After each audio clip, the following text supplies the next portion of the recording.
Será mejor que agarres tus cosas y te largues, Juan, dijo mi padre en la cena de Acción de Gracias, luego de que todos estuvieran de acuerdo en que los adoptados no merecen nada de la familia, así que me fui, pero mi dinero también los abandonó, y luego vinieron a mí, suplicando ayuda.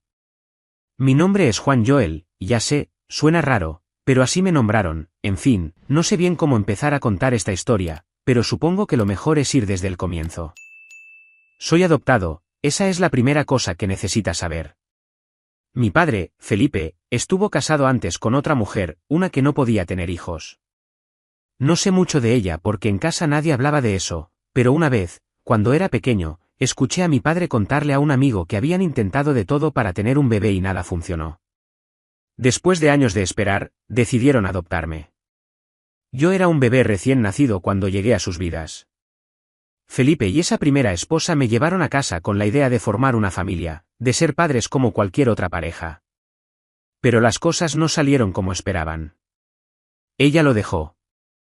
No sé por qué, nunca me lo explicaron. Solo sé que un día se fue y mi padre se quedó solo conmigo, un hombre joven con un hijo adoptado que no había planeado criar sin ayuda. Ahí es donde entra Andrea, mi madrastra. Ella llegó a la vida de mi padre un par de años después. Yo era pequeño cuando la conocí, y desde el primer momento supe que no me quería. No sé si era porque yo no era su hijo de sangre o porque le molestaba que yo fuera un recuerdo de esa otra mujer que había estado con Felipe antes que ella, pero sus ojos siempre me miraban con desprecio. Al principio, mi padre me tenía algo de cariño. No era un cariño enorme, más bien como el que le tienes a un perrito que recoges en la calle porque te da pena. Me compraba ropa usada, me llevaba al parque alguna vez, me decía buen chico si hacía algo bien. Pero ese pequeño cariño empezó a desvanecerse cuando Andrea y él comenzaron a tener sus propios hijos. Primero nació Diego, mi primer hermanastro. Fue un día de invierno, creo que yo tenía 5 años. Recuerdo que mi padre llegó a casa con una sonrisa enorme, algo que casi nunca hacía, y dijo, «Es un niño». Andrea estaba en el hospital todavía, y yo me quedé con una vecina mientras ellos celebraban. Cuando la trajeron a casa con Diego en brazos, todo cambió. Andrea empezó a tratarme peor, como si yo fuera una molestia que ahora sobraba. Mi padre dejó de prestarme atención, ocupado con el nuevo bebé. 2 años después llegó Jimena, una niña de pelo oscuro que lloraba todo el tiempo. Y luego, cuando yo tenía 9, nació Esteban, el menor de los 3. Con cada hijo nuevo, yo me volvía más invisible. Andrea siempre les decía a Diego, Jimena y Esteban que yo no era su hermano de verdad. Es adoptado, no es de la familia, les repetía cuando creía que yo no estaba escuchando. Pero yo siempre escuchaba.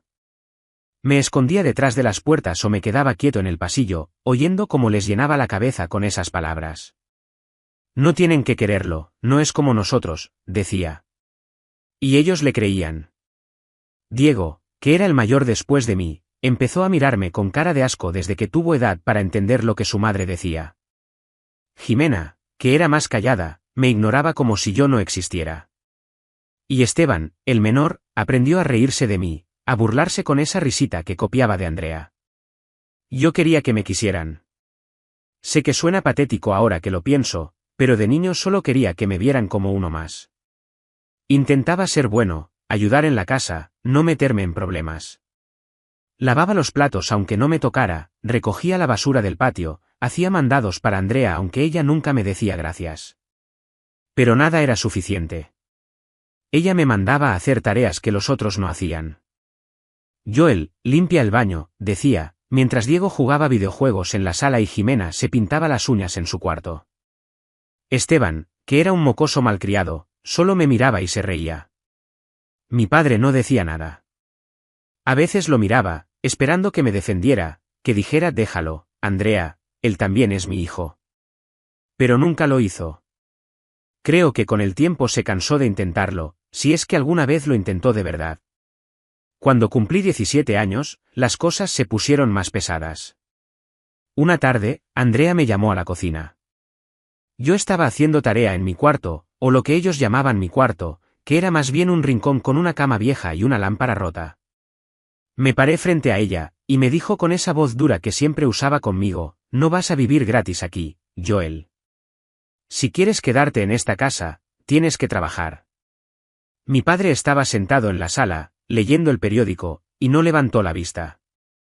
Solo asintió, como si estuviera de acuerdo. Sí, ya es hora de que aportes algo, dijo, sin mirarme. Me quedé callado, con un nudo en la garganta, pero no discutí. Sabía que no tenía opción. Así que empecé a buscar trabajo. No fue fácil. No tenía experiencia, no había terminado el colegio todavía, y lo único que sabía hacer era obedecer órdenes.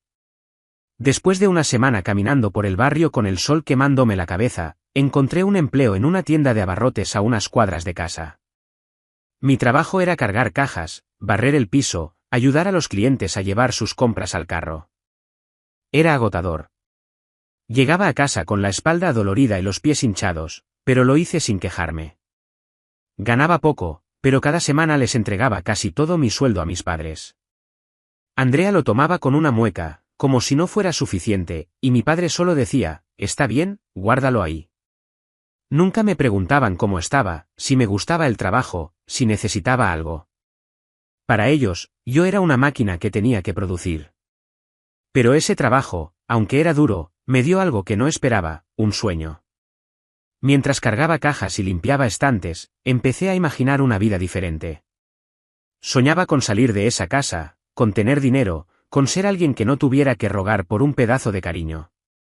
Quería demostrarles que yo valía algo, aunque ellos no lo vieran. Así que empecé a ahorrar lo poco que me quedaba después de darles mi sueldo. Eran monedas, billetes arrugados que guardaba en una lata vieja debajo de mi cama. Con eso compré una libreta en una tienda de segunda mano y empecé a escribir ideas. Al principio eran cosas tontas, vender limonada en la calle, reparar bicicletas rotas, recoger latas para reciclar. Pero poco a poco, esas ideas se volvieron más serias. A los 19, dejé la tienda de abarrotes y conseguí un trabajo en una ferretería. Ahí aprendí cosas nuevas. Me enseñaron sobre herramientas, cómo usar un destornillador, cómo medir madera, cómo negociar con proveedores. El dueño, un señor mayor llamado Don Carlos, me tomó cariño. «Tú tienes cabeza, Joel», me decía. «No te quedes toda la vida cargando cosas para otros». Sus palabras se me quedaron grabadas. Empecé a vender herramientas por mi cuenta, pequeñas cosas que compraba barato y revendía a mejor precio. Con el tiempo, ahorré lo suficiente para comprar una moto vieja que vi en un anuncio. La arreglé con lo que había aprendido en la ferretería y la vendí por el doble. Luego compré otra, y otra. Después empecé con muebles usados, sillas rotas, mesas cojas, cosas que la gente tiraba y yo arreglaba. No era fácil. Pasaba noches enteras lijando madera, cambiando tornillos, pintando. Pero me gustaba. Por primera vez, sentía que controlaba algo en mi vida. A los 23, ya tenía un pequeño negocio propio. Me había mudado de las motos y los muebles a los electrodomésticos usados. Compraba lavadoras rotas, neveras que no enfriaban, televisores con la pantalla rayada. Los arreglaba y los vendía. Ganaba bien, mucho más de lo que nunca imaginé cuando era ese chico flaco cargando cajas en la tienda. Pero en casa, nada cambió. Seguía siendo el adoptado, el que no era parte de la familia. Solo que ahora, en lugar de solo despreciarme, empezaron a pedirme cosas. Diego, que ya tenía 18, me pedía un celular nuevo cada 6 meses. «El mío ya está viejo, Joel, tú tienes plata», decía. Jimena, que era fanática de la ropa, me mostraba fotos de vestidos caros y decía, «Cómprame esto, total, para ti no es nada». Esteban, el menor, siempre quería videojuegos o consolas nuevas. «Vamos, Joel, no seas tacaño», me decía con esa risa que me ponía los nervios de punta. Andrea no se quedaba atrás. «La casa necesita arreglos», me decía. «El alquiler subió, la luz está cara, la comida no alcanza». Y mi padre, Felipe, solo asentía y decía, «Tú eres el que tiene plata ahora, Joel. Ayuda a la familia». Yo les daba todo. Pagaba el alquiler de la casa, las cuentas de luz, agua, gas. Les compraba lo que pedían, celulares, ropa, juegos. Llenaba la despensa cada mes. Pensé que si les daba lo que querían, me empezarían a querer. Que me verían como parte de ellos. ¿Qué dirían? Mira a Joel, qué buen hermano, qué buen hijo. Qué estúpido fui. Ellos no me querían, querían mi dinero. Pero yo estaba tan ciego, tan desesperado por sentirme parte de algo, que no lo vi, o no quise verlo. Pasaron los años así. Yo trabajando como loco, creciendo mi negocio, ganando más y más, mientras ellos se aprovechaban. Para cuando tenía 28 años, mi negocio ya no era pequeño. Había contratado a 2 empleados, unos chicos jóvenes que me ayudaban a reparar y vender. Abrí un local propio en una esquina del barrio, con un letrero que decía Electrodomésticos Joel. Empecé a vender cosas nuevas también, no solo usadas. Lavadoras brillantes, neveras con garantía, televisores de pantalla plana. Ganaba lo suficiente para vivir bien, para comprarme una casa propia si hubiera querido. Pero no lo hice. Seguía viviendo con ellos, pagando sus gastos, sus lujos, todo. Y ellos seguían tratándome como basura. Hasta que llegó esa cena de acción de gracias. Nunca olvidaré ese día. Había comprado un pavo enorme, papas, vegetales, todo para hacer una cena buena.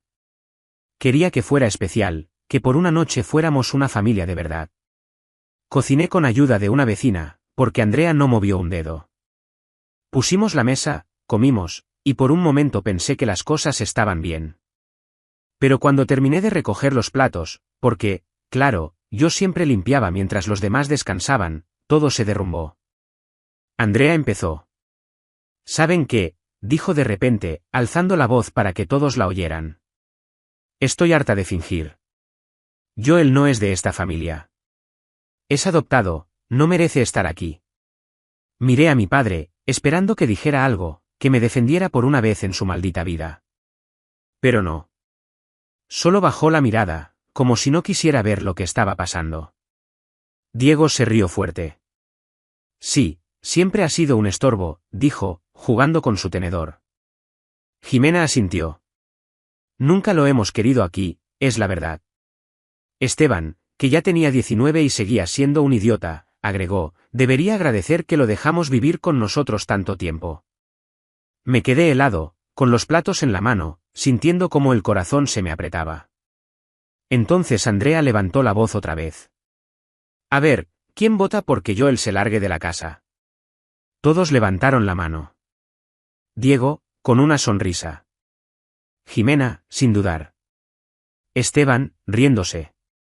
Y mi padre, Felipe, levantó la mano también, aunque más despacio, como si por un segundo hubiera pensado en no hacerlo. Fue como si me arrancaran el aire del pecho. Me temblaban las manos, pero no dije nada. No podía hablar. Andrea sonrió, satisfecha. Mi padre se puso de pie, caminó hacia mí y me miró a los ojos por primera vez en años. Será mejor que agarres tus cosas y te largues, Juan Joel, dijo. No eres nuestro hijo, eres un adoptado, nada más. Sus palabras me golpearon como un martillo. Sentí las lágrimas correr por mi cara, calientes y pesadas, pero no las limpié. No quería darles el gusto de verme más débil de lo que ya me sentía. Me quedé ahí, llorando en silencio, mientras ellos me miraban como si fuera un perro al que acababan de echar a la calle. Después de un rato, subí a mi cuarto, agarré una maleta vieja y metí mis cosas, mi ropa, mi laptop y más cosas. Cuando estaba saliendo por la puerta, mi padre me alcanzó. Y no olvides enviarnos el dinero de nuestros gastos cumplidamente, me dijo, con esa voz tranquila que usaba cuando me pedía plata. Lo miré, sonreí con amargura pero no dije nada. Solo me fui. Esa fue la última vez que pisé esa casa. No les daría ni un solo centavo más. Cuando salí de esa casa con mi maleta en la mano, sentí un vacío que no puedo explicar. Era como si me hubieran arrancado algo del pecho, pero al mismo tiempo, por primera vez en años, respiré aire fresco. La noche estaba fría, el cielo oscuro, y las calles del barrio estaban silenciosas. Caminé sin rumbo fijo, solo quería alejarme lo más posible de ellos, de mi padre Felipe, de Andrea, de Diego, Jimena y Esteban. Sus caras, sus risas, sus manos levantadas votando para echarme, todo se repetía en mi cabeza como una película que no podía apagar. Pero también estaba esa última frase de mi padre, no olvides enviarnos el dinero. Todavía me daban ganas de reírme, una risa amarga, porque incluso en ese momento, lo único que les importaba era mi plata, no tenía a dónde ir. Eso era lo primero que tenía que resolver. Llevaba algo de efectivo en el bolsillo, unos billetes que siempre guardaba por si acaso, y mi cuenta del banco tenía ahorros decentes gracias al negocio. Pero no tenía un plan. Durante años, todo mi mundo había girado alrededor de esa casa, de mantenerlos contentos, de pagar sus cuentas. Ahora que me habían echado, era como si me hubieran soltado en medio del océano sin un mapa. Me senté en una banca del parque a unas cuadras de la casa, con la maleta a mi lado, y me puse a pensar. ¿Qué iba a hacer ahora? ¿A dónde iba a ir? Lo primero que se me ocurrió fue buscar un hotel barato. No quería gastar mucho, porque aunque tenía dinero, no sabía cuánto tiempo me iba a tomar organizarme. Agarré mi celular, busqué en internet y encontré un motel sencillo a unas calles del centro. No era gran cosa, una cama, un baño pequeño y una tele, pero era un techo, y eso era suficiente por esa noche. Pagué por 2 días, dejé mi maleta en el cuarto y me tiré en la cama, mirando el techo lleno de manchas. No dormí mucho. Mi cabeza no paraba de dar vueltas. Me sentía solo, pero también libre. Era una mezcla rara, como si estuviera triste y aliviado al mismo tiempo. Al día siguiente, lo primero que hice fue buscar un departamento pequeño para vivir de ahora en adelante, encontré uno que estaba perfecto para mí, y así que me mudé de inmediato. Esa primera noche en mi nuevo lugar fue extraña.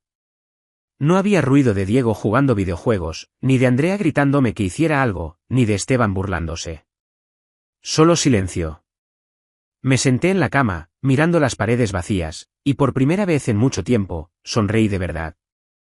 No era una sonrisa enorme, pero era mía.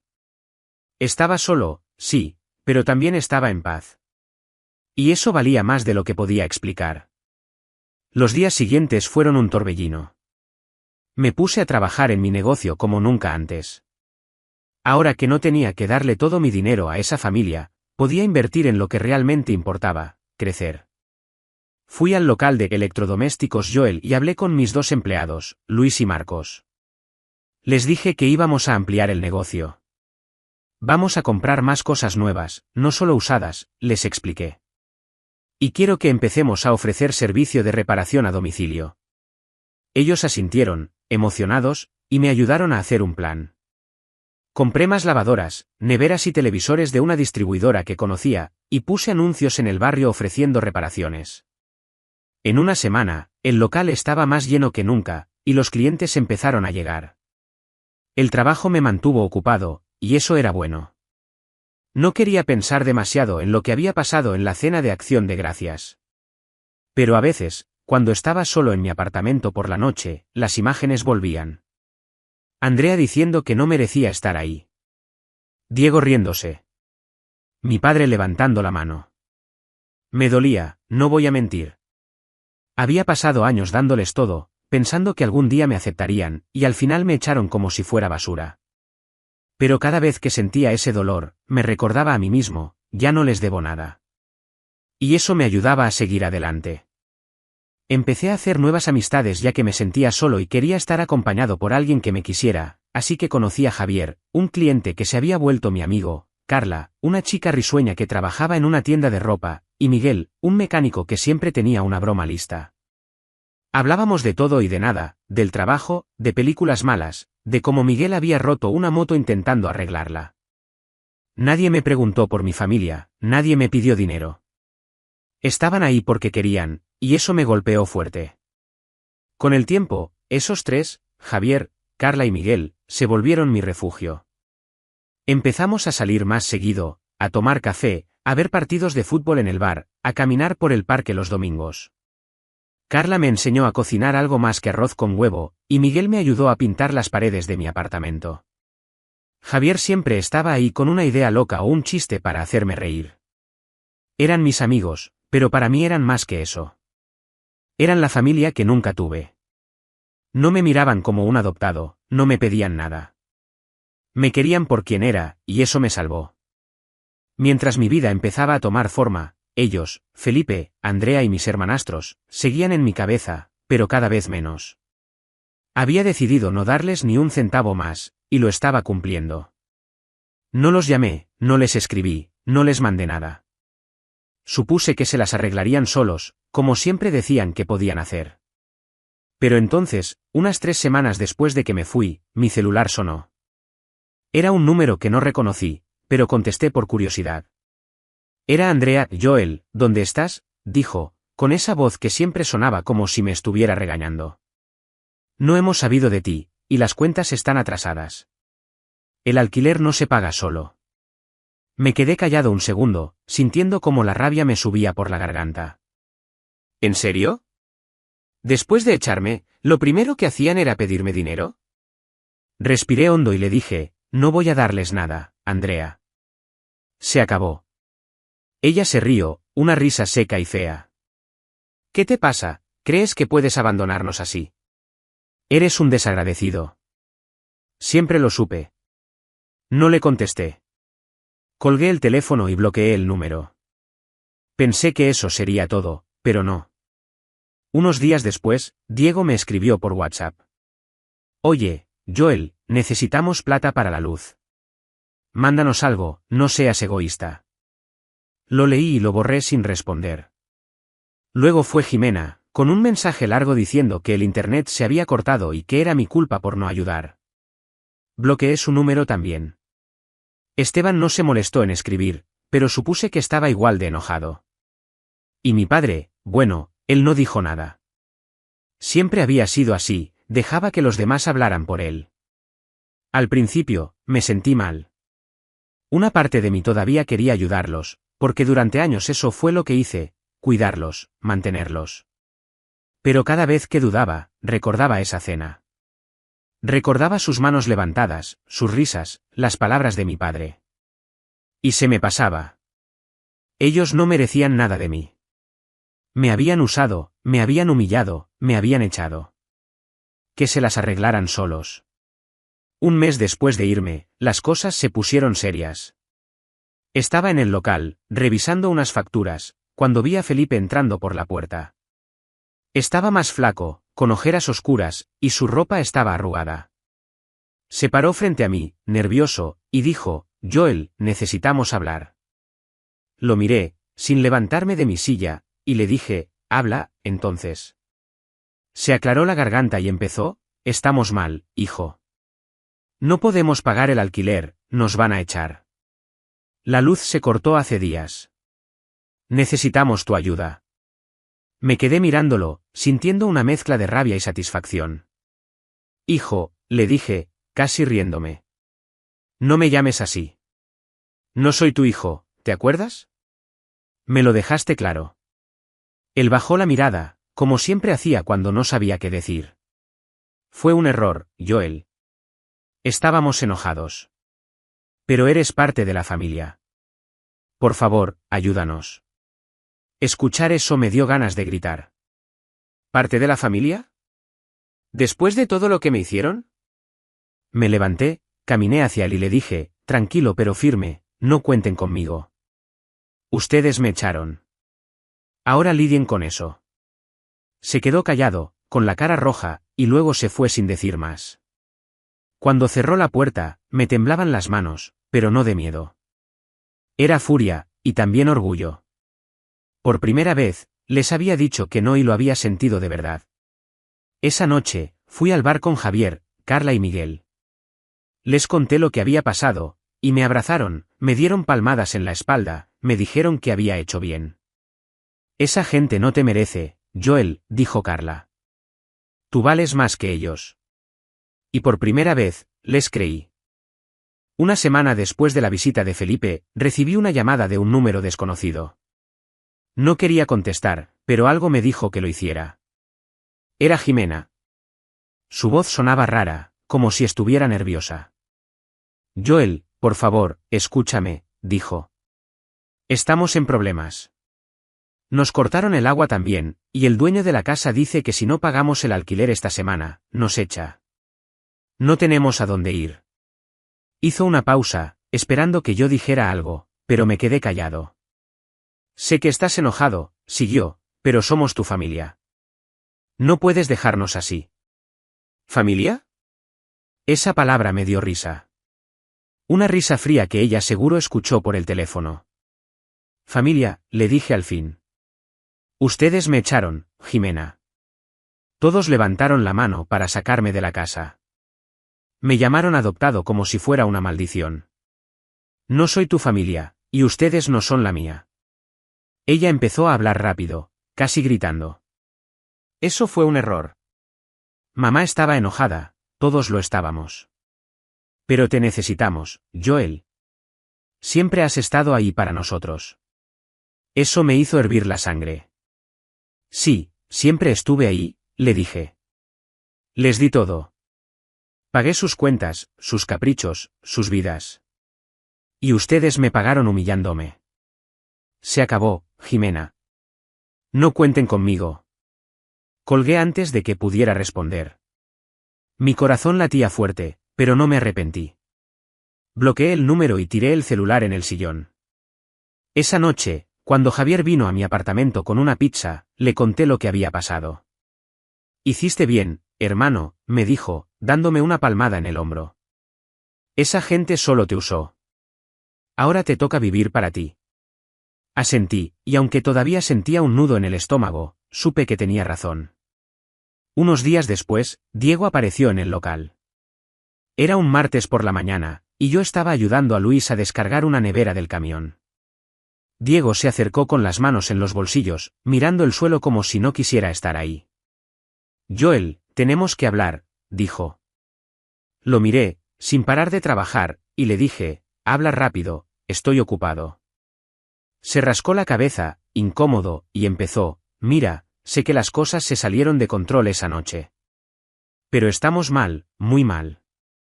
Nos echaron de la casa ayer. Estamos quedándonos en un motel barato, pero el dinero se nos acaba.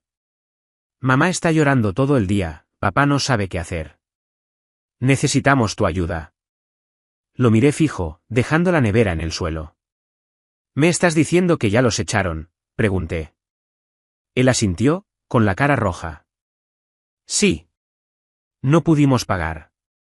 El dueño nos dio hasta el lunes, pero no teníamos nada. Ahora estamos en un cuartito horrible, los 5 apretados. Por favor, Joel, danos algo para salir de esto. Por un segundo, casi siento lástima. Casi. Pero entonces recordé cómo se rió de mí en la cena, cómo levantó la mano sin dudar. No, le dije, simple y claro. Ustedes se buscaron esto. Durante años me exprimieron, me trataron como basura, y ahora que no tienen mi dinero, vienen corriendo. Busquen trabajo, como yo hice. Arréglenselas. Diego se puso furioso. Eres un egoísta, gritó. Después de todo lo que hicimos por ti, ¿nos dejas en la calle? Eso me hizo reír en su cara. Todo lo que hicieron por mí, ¿y qué, Diego, burlarte, hacerme sentir como un extraño? Vete de aquí antes de que te saque yo mismo. Se quedó mirándome, con los puños apretados, pero no dijo más. Dio media vuelta y se fue, pisando fuerte como niño enojado. Esa noche, mientras cenaba con Carla en mi apartamento, le conté lo de Diego. Ella negó con la cabeza, cortando un pedazo de pastel que había traído. No te merecen, Joel. Ni un poquito. Mira lo que has hecho solo, tienes tu negocio, tu casa, nosotros. Ellos tuvieron su chance y la desperdiciaron. Sus palabras me llegaron hondo. Tenía razón. Yo había construido algo bueno, y ellos lo habían destruido todo por su egoísmo. Pasaron un par de semanas sin noticias de ellos. Pensé que tal vez se habían rendido, que habían encontrado una forma de salir adelante. Pero entonces, una tarde, mientras estaba en el local revisando cuentas, los vi a todos entrando juntos. Todos se veían mal. Andrea tenía el pelo desordenado, los ojos hinchados como si hubiera llorado. Felipe estaba encorvado, con la camisa sucia y arrugada. Detrás de ellos venían Diego, Jimena y Esteban, con caras largas y ropa que parecía no haber sido lavada en días. Me quedé quieto detrás del mostrador, mirándolos. Era como ver un desfile de fantasmas. Andrea habló primero, con la voz temblorosa. Joel, hijo, por favor, escúchanos. Estamos en la calle. El motel nos echó porque no pudimos pagar más. Dormimos anoche en un parque, con frío, sin nada. No tenemos comida, no tenemos dónde ir. Eres lo único que nos queda. Felipe asintió, mirándome con ojos suplicantes. Hijo, sé que te hicimos mal. Pero te necesitamos. Ayúdanos, por favor. Diego murmuró algo como, lo siento, Jimena empezó a llorar, y Esteban solo miraba el suelo. Los miré a los 5, parados ahí, pidiéndome que los salvara después de todo lo que me habían hecho. Y sentí algo que no esperaba, nada. Ni rabia, ni lástima, ni culpa. Solo un vacío frío. ¿Saben qué? Les dije, tranquilo. Por años les di todo. Pagué su casa, su comida, sus lujos. Me humillaron, me echaron, y aún así pensaron que podían seguir usándome. Pero se acabó. No soy su banco, no soy su esclavo. Ustedes votaron por sacarme de sus vidas, y ahora yo voto por sacarlos de la mía. Busquen trabajo, pidan ayuda en otro lado, hagan lo que sea. Pero no cuenten conmigo. Andrea empezó a gritar. Eres un monstruo, después de todo lo que te dimos.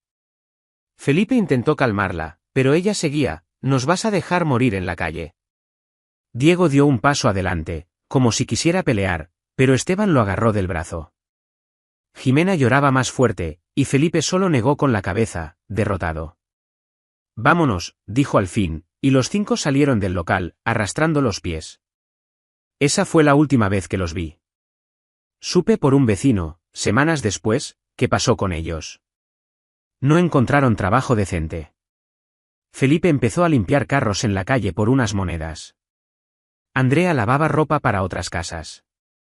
Diego y Esteban recogían chatarra para vender, y Jimena trabajaba en una tienda por un sueldo miserable. Al final, alquilaron un cuartito chiquito y sucio en las afueras, los 5 viviendo apretados, apenas sobreviviendo. No sentí alegría al saberlo, pero tampoco tristeza. Ellos se lo buscaron. Mientras tanto, mi vida siguió creciendo. El negocio se volvió el más conocido del barrio. Contraté a otro empleado, una chica llamada Sofía que era buena con los números y me ayudó a llevar las cuentas. Me compré una camioneta para las entregas, y hasta empecé a ahorrar para un local más grande. Mis amigos seguían conmigo, y con el tiempo, se volvieron más que amigos. Eran mi familia. Celebramos mi cumpleaños juntos, el primero en años que no pasé solo con esa gente que me despreciaba. Javier trajo un pastel, Carla decoró mi apartamento con globos, Miguel puso música. Bailamos, reímos, y por primera vez, sentí que estaba en casa de verdad. Han pasado meses desde esa cena de acción de gracias, y miro hacia atrás con una mezcla de orgullo y paz. Dejé de ser el adoptado que rogaba por cariño. Encontré gente que me quiere por quien soy, no por lo que puedo darles. Mi negocio es mío, mi vida es mía. Y ellos, bueno, ellos están pagando el precio de sus elecciones. A veces pienso en lo que dijo mi padre esa noche, será mejor que agarres tus cosas y te largues, Joel. Y sonrió. Porque me fui, sí, pero mi dinero los abandonó también. Y al final, eso fue lo que los hundió. Suscríbete para más historias diarias.